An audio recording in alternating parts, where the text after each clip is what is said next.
ஒரு நாட்டிய நிகழ்ச்சியை பார்த்துவிட்டு ஒரு கதாநாயகியை தேர்வு செய்தால் அதில் ஆச்சரியப்படுறதுக்கு எதுவும் இல்லை. ஆனால் ஒரு நாட்டிய நிகழ்ச்சியை பார்த்துவிட்டு ஒரு கதாநாயகனை ஒரு பிரபலமான கதாசிரியர் தேர்வு செய்தார் என்றால் உங்களால் நம்ப முடியுதா?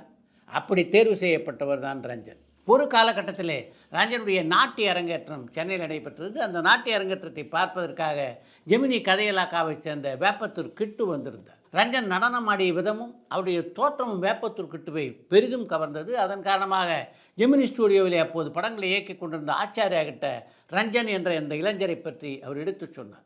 அடுத்த நாளே ரஞ்சனை சந்திப்பதற்காக ஆச்சாரியாவும் வேப்பத்தூர் கிட்டுவும் அவருடைய வீட்டுக்கு சென்றார்கள். ரஞ்சன் திரைப்படங்களில் நடிக்க வேண்டும் என்ற கோரிக்கையை ரஞ்சனுடைய அப்பாவிடம் அவர்கள் வைத்தபோது அவர் முதல்ல அவ்வளவு எளிதிலே அந்த கோரிக்கையை ஏற்றுக்கொள்ளவில்லை என்பதுதான் உண்மை.